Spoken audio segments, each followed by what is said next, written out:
মৰিয়নি নকছাৰীত উচ্চতৰ মাধ্যমিক পৰীক্ষাত উজলিল এগৰাকী ছাত্ৰী। সদ্য ঘোষিত উচ্চতৰ মাধ্যমিক চূড়ান্ত পৰীক্ষাত নকছাৰী উচ্চতৰ মাধ্যমিক বিদ্যালয়ৰ কলা বিভাগৰ ছাত্ৰী দীক্ষিতা কলিতাই আটাইকেইটা বিষয়তে লেটাৰ মাৰ্কসহ প্ৰথম বিভাগত উত্তীৰ্ণ হৈ অঞ্চলটোলৈ গৌৰৱ কঢ়িয়াই আনিবলৈ সক্ষম হয়। লগতে বিদ্যালয়খনত 100% ছাত্ৰ ছাত্ৰী উত্তীৰ্ণ হোৱাত এতিয়া উৎফুল্লিত হোৱা দেখা গৈছে। বালিজান বাঁহবাৰী গাঁৱৰ মানিক কলিতা আৰু অঞ্জুমণি কলিতাৰ কন্যা দীক্ষিতা কলিতা। পিতৃয়ে দিন হাজিৰা কৰা দীক্ষিতাই আৰু অকণমান সুবিধা পোৱা হলে টপ 10ৰ তালিকাত নাম অহাটো নিশ্চিত আছিল। এতিয়া তাই এখন আগশাৰীৰ মহাবিদ্যালয়ত অধ্যয়ন কৰা প্ৰবল ইচ্ছা। ভৱিষ্যতে দীক্ষিতা এগৰাকী বিষয় শিক্ষয়িত্ৰী হোৱাৰ সপোন আছে। দীক্ষিতাৰ সপোন পূৰ কৰিব পাৰিনে নাই তাইক লৈ এতিয়া পিতৃ মাতৃ চিন্তিত হৈ পৰিছে।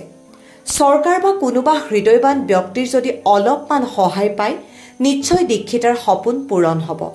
মৰিয়নিৰ পৰা সূৰ্য দাসৰ ৰিপৰ্ট এনি এক্সপ্ৰেছ। নমস্কাৰ, মোৰ নাম দীক্ষিতা কলিতা। মই নকছাৰী বালিজান বাঁহবাৰী গাঁৱৰ।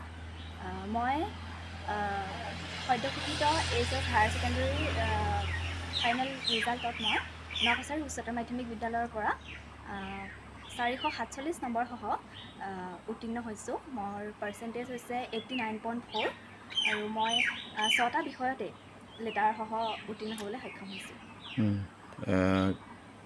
টিউশ্যন কৰিছিলা নেকি? নাই, মোৰ তেনেকুৱা টিউশ্যন বিশেষ নাই। নাই কৰা। ঘৰত কোন কোন আছে তোমাৰ? ঘৰত মোৰ মা দেউতা আৰু মোৰ লগতে ভাইটি এটা আছে। দেউতাই কি কৰে? দেউতা এজন কৃষক। তুমি এতিয়া এডমিশ্যন ক'ত ল'বা? এডমিশ্যন মই BA কৰিম বুলি ভাবিছোঁ। এতিয়ালৈকে কলেজ তেনেকৈ চিলেক্ট কৰা হোৱা নাই বাৰু। আৰু ভৱিষ্যতে কি হোৱাৰ সপোন আছে? ভৱিষ্যতে মই এগৰাকী শিক্ষয়িত্ৰী হ'ব বিচাৰোঁ। তুমি পিছৰ যিখিনি প্ৰজন্ম তেওঁলোকক কি ক'বা, কেনেকৈ পঢ়িবলৈ পৰামৰ্শ দিবা?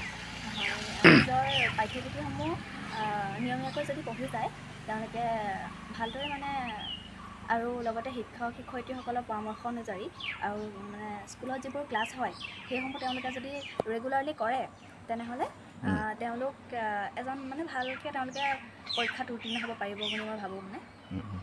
মোৰ এই যি সফলতা সেই সফলতাৰ আঁৰত মই মোৰ যিসকল শিক্ষাগুৰু আৰু মোৰ মা দেউতা আছে, গতিকে মই এই সুযোগতে মই মোৰ শিক্ষাগুৰুসকল আৰু মোৰ মা দেউতাক বহুত বহুত ধন্যবাদ জ্ঞাপন কৰিছোঁ। তেওঁলোকে মোক সৰ্বতোপ্ৰকাৰে সহায় কৰিছিল, গতিকে মই তেওঁলোকক মোৰ ফালৰ পৰা শ্ৰদ্ধা আৰু সেৱা জ্ঞাপন কৰিছোঁ। মই মোৰ নকছাৰী উচ্চতৰ মাধ্যমিক বিদ্যালয়। আৰু তুমি তাৰ পৰাই পাছ কৰিছা এতিয়া? হয়, তাৰ পৰাই পাছ কৰিছোঁ। এই ক্ষেত্ৰত লৈছে তেওঁলোকে মোক প্ৰতিটো ক্ষেত্ৰতে বহুতো সহায় কৰি আহিছে আগৰ পৰাই, আৰু এই যে মোৰ সফলতা তাৰ আঁৰতে তেওঁলোকে আছে, গতিকে তেওঁলোকক মই ধন্যবাদ জনাইছোঁ। নামভৰ্তিৰ ক্ষেত্ৰত কি কৰিছে তেওঁলোকে? তেওঁলোকে সেই ক্ষেত্ৰতো মোক সহায় কৰিছে। এডমিশ্যনৰ ক্ষেত্ৰতো তেওঁলোকে সহায় কৰিছে নিশ্চয়। হয়, এইবছৰ মোৰ ছোৱালীয়ে হায়াৰ ছেকেণ্ডেৰী ভাল ধৰণে পাছ কৰিছে। মই নিজকে আনন্দ অনুভৱ কৰিছোঁ। আপুনি টিউশ্যন দিছিলে নেকি ছোৱালীক? মই বিশেষ তেনেকৈ টিউশ্যন দিয়া নাছিলোঁ। আপোনাৰ নাম কি আছিলে? মোৰ নাম শ্ৰী মানিক কলিতা। কি কৰে আপুনি? মই এতিয়া কৃষি কৰ্মত জড়িত হৈ আছোঁ। এতিয়া ছোৱালীটো ভৱিষ্যতে শিক্ষয়িত্ৰী হোৱাৰ আশা আছে, কি ক'ব আপুনি? তাই আশা কৰিছে, গতিকে মই ভৱিষ্যতে আমিও চেষ্টা এটা কৰিম। তাই যিটো আশা কৰিছে যাতে মনৰ আশাটো পূৰণ হয় তাৰ বাবে ভগৱানৰ ওচৰতো প্ৰাৰ্থনা কৰিছোঁ।